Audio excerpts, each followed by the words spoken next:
Hello guys and what's up and welcome back to my YouTube channel. र सबैजना सन्चै सुबिस्ता हुनुहुन्छ होला हैन।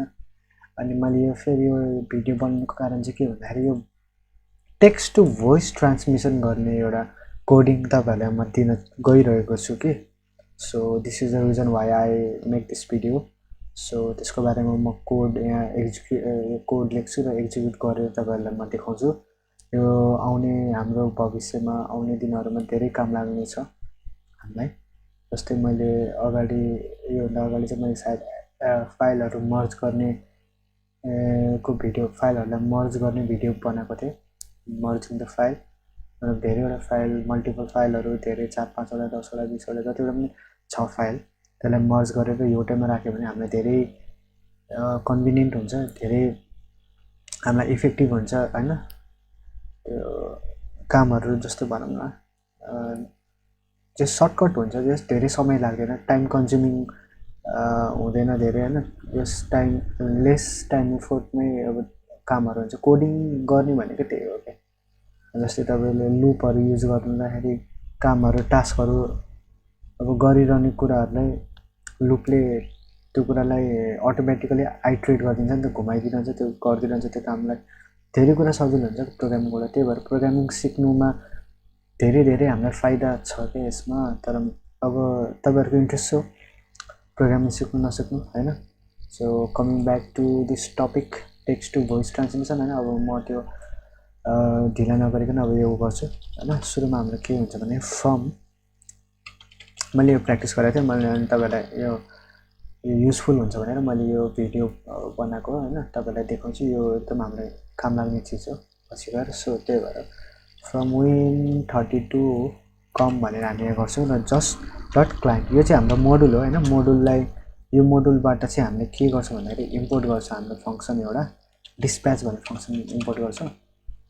अनि त्यसपछि हामी एउटा फंक्सन डिफाइन गर्छौं, डिफाइन स्पिक भनेर। अनि त्यसपछि त्यहाँ str भनेर एउटा string as a parameter pass गरिदिन्छौं। फेरि स्पिक भनेर इक्वल्स टु गरेर माथिको डिस्प्याचलाई हामी यहाँ तल गरिदिन्छौं, राखिदिन्छौं। त्यो फंक्सनलाई यहाँ तल कल गरिदिन्छौं। अनि के गर्छौं भने यहाँ भित्र चाहिँ हामीले यही हो मेन SAPI भन्ने जुन छ, स्यापी सिम्पल एप्लिकेसन प्रोग्रामिङ इन्टरफेस भन्छ हैन। यसबाट धेरै काम गर्छ। अनि डट हाम्रो के हुन्छ भने SP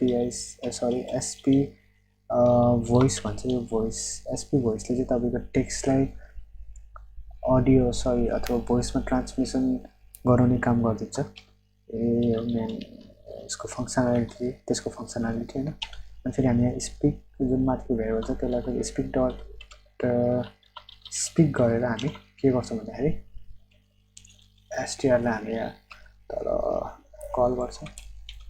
अनि त्यसपछि के गर्छौं भने हामी if underscore हामी अब डन्डर मेथड स्पेशल मेथडलाई युज गर्नेवाला छौं। के गर्छौं भन्दाखेरि हामी if underscore name equal to double equal to भने चाहिँ यसको यताको र यताको भ्यालु सेम हुनुपर्छ भनेर यो एउटा अपरेटर हो। एउटा इक्वल टु भनेको कम्पेयर गराउँछ अथवा कम्प्यारिजन अपरेटरमा पर्छ। हामीले पहिला पढेको थियो, मैले पहिला पढेको कुरा मैले बिर्सिन थालिसके। यस्तो हुन्छ के, त्यही भएर पढिरहनु पर्छ के, मतलब हेरिरहनु पर्छ, प्र्याक्टिस गरिरहनु पर्छ के। त्यही भएर कम्प्यारिजन अपरेटर हामीले जुन इक्वल टु यो छ नि पढेको थियौं नि त हामीले, मतलब हामीले त्यसको बारेमा डिस्कस गरेको थियौं मेरो पाइथन भिडियोमा हेर्नु यदि तपाईलाई त्यो के कन्फ्युज लाग्यो भने हैन। मै बिर्सिरहन्छु बेला हैन, बेला सबै बिर्सिरहन्छ। त्यही भएर प्र्याक्टिस चाहिँ गर्नु जरुरी छ। स्पिक गरेर हामी यहाँ के गर्छौं भन्दाखेरि जस्तै ह्यापी बर्थडे कसैले तपाईले ह्यापी बर्थडे हामी जस्तै ह्यापी बर्थडे ल जस्तै क्रिस्टियानो रोनाल्डो भनेर म भन्छु हैन। जस्तै क्रिस्टियानो रोनाल्डो किन भन्दैन ह्यापी बर्थडे प्रसम भनेर म मेरै गरिदिन्छु है त, मेरै नाममा गरिदिन्छु है त। अनि त्यसपछि के गर्छु भन्दाखेरि यो अब हामी टेस्ट गर्छौं हैन, यसलाई प्ले गर्छौं। Happy birthday Prasam. तर मेरो माइक्रोफोन जोडेर होला आवाज आएको छैन। यसलाई अब फेरि एकजना माइक्रोफोन निकालेर गर्छु है त। तर आवाज रेकर्डमा आउँछ कि आउँदैन त्यो पो प्रब्लम छ। फेरि आएन भने माइन्ड नगर्दिनु होला हैन। तर किनभने यो कोड एक्जिक्युट भएको छ, यो करेक्ट भएको छ, एक्जिक्युट त भएको छ मिस्टेक त आएको छैन, इरर आएको छैन भनेपछि त कोड एक्जिक्युट भएको म चाहिँ सुन्छु होइन। तपाईँहरूले पनि भिडियोमा सुन्नुहुन्छ होला भन्ने मेरो होप छ, आशा छ। आई विल मेक स्योर होइन, I will ensure that you will listen this voice. अब म प्ले गर्छु होइन।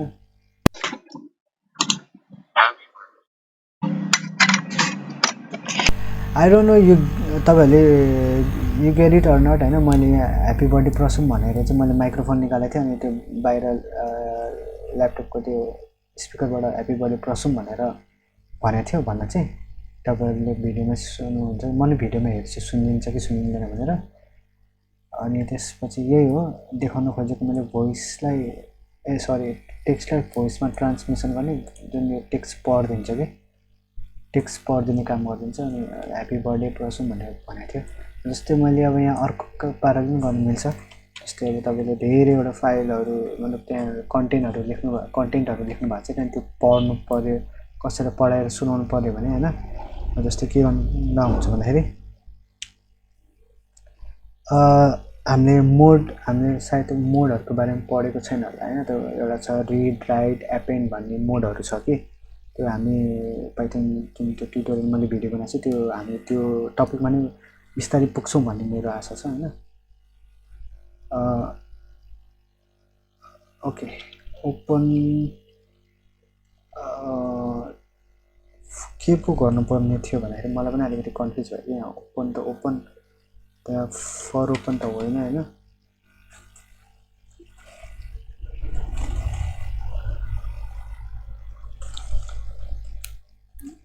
के छ भन्दाखेरि विथ ओपन होला सायद होइन, विथ ओपन छ होला। त्यसपछि हाम्रो फाइलको यो जुन यो फाइल जस्तै मैले यहाँ एउटा फाइल टिएक्सटी फाइल बनाएको छु होइन। त्यो टिएक्सटी फाइलमा चाहिँ मैले जस्तै यहाँ ह्याप्पी न्यु इयर नयाँ वर्षको शुभकामना भनेर यहाँ लेखेको छु, त्यसलाई चाहिँ त्यसले रिड गरिदिने काम गरिदिन्छ। अनि यसमा चाहिँ अब के गर्छ भने हामी अल ह्याप्पी डट टिएक्सटी फाइलको नेम र फाइलको एक्सटेन्सन दिन्छौँ। विथ ओपन एज एफ गरिदिन्छ हामी, एज एफ भने चाहिँ फाइल हो होइन। एज एफ गरेर गरिदिन्छौँ हामी। एज एफ गरेपछि फेरि हामी फर लुप युज गर्छौँ। फर आइटम भनेर आइटम भनेर दिन्छौँ, एउटा आइटम बनाउँछौँ। र त्यो आइटम भनेको एउटा भेरिएबलै हो, आइटम भनेको त्यो भेरिएबलै हो। फर आइटम इन एफ जुन फाइललाई छ यो के हुन्छ भन्दाखेरि यो जुन छ एज एफ, यो फाइललाई यो जुन अल ह्याप्पी डट टिएक्सटी फाइललाई चाहिँ एज एफ मान्ने। अनि फेरि यो जुन मोडले चाहिँ ओपन गरिदिने भनेको कि हामी ओपन गरेर जस्तै ओपन गरेर अनि यहाँ रिलाइन गरिदियो भने चाहिँ त्यहाँको भएको त्यो फाइलमा भएको जति सबै लाइनलाई रिड गरिदिन्छ, त्यहाँको भएको जति वर्डहरूलाई स्ट्रिङ भ्यालुहरू भयो तपाईँको त्यो सेन्टेन्सहरू भयो त्यो सबैले रिड गरिदिने काम गरिदिन्छ यो उसले चाहिँ, यो मोडले चाहिँ। यो मेथड हो होइन रिलाइन्स भन्ने चाहिँ। जस्तै अब यहाँ हामीले यसो गरेर तपाईँले अब स्पिक भनेर जुन माथिको उसले यहाँ तल कल गर्न सक्नुहुन्छ नि, आइटम गरेर चाहिँ आइटमको भित्रको आइटम भन्ने भित्रमा यो फाइल बस्छ अनि त्यो फाइल बस्छ त्यो फाइलभित्रको टेक्स्टहरूलाई चाहिँ यसले रिड गरिदिने काम गरिदिन्छ यो फङ्सनालिटीले। त्यही हो। अनि एज एफ यो जुन यो अल ह्याप्पी डट टिएक्सटी यो जुन मैले फाइल बनाएको छु त्यसलाई चाहिँ एज एफ मान्ने, एज एफ डिक्लेयर गरिदिने। अनि त्यो एफ डिक्लेयर गरेपछि चाहिँ अनि यो ओपन गरिदिने त्यो फाइललाई, त्यो फाइललाई ओपन गरेपछि यो जुन फर लुप युज गरेर त्यहाँको भएको जुन आइटम भन्ने एउटा भेरिएबल बनाएर त्यहाँभित्र चाहिँ एफ डट रिड लाइन भनेको जुन एफ भन्ने फाइललाई ओपन गराएर रिड लाइन भनेको चाहिँ त्यहाँको लाइनलाई रिड गरिदिने भनेको हो क्या। अनि स्पिक आइटम अनि भोइसमा रिड गरिदिन्छ, त्यही हो फङ्सनालिटी, यसको कामको functionality. English, Happy New Year. Nepali, Naya Varsakeo Suvakamana. मेरोमा नि माइक्रोफोन जोडेर मेरोमा नि आएको छैन कि, म एकचोटि माइक्रोफोन यो प्लग यो झिकाल्छु है त, प्लगकै यो निकालिदिन्छु। यो निकालेर तपाईँहरूले पनि अब भिडियोमा सुन्नुहुन्छ भने यसको आउटपुट सुन्नुहुन्छ भने मलाई I will make ensure you listen the text. Okay,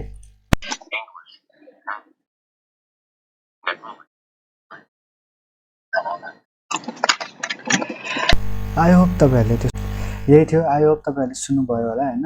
सुन्नु भएन भने पनि अब केही छैन, तपाईँहरूले एक्चुअली यो अप्लाई गर्न सक्नुहुन्छ। यो कोड अप्लाई गरेर तपाईँले आफूले एकचोटि फर्मको रूपमा पनि लिन सक्नुहुन्छ। रमाइलो हुन्छ। जुन अघि यहाँ भन्न त मैले त सुनेको त्यो लाउड स्पिकरमा चाहिँ मैले त्यो माइक्रोफोनको त्यो प्लग हटाएपछि चाहिँ यो English happy new year, Nepali नयाँ वर्षको शुभकामना भनेर चाहिँ त्यो भनेको थियो स्पिकरबाट। जब मैले माइक्रोफोन हटाएपछि चाहिँ माइक्रोफोनमा चाहिँ केही सुनेको थिएन, त्यही हो। रेकर्ड भइरहेको रहेछ। सो यति थियो। सो गाइज अहिलेको लागि यति नै हो। So see you next video, त्यही हो।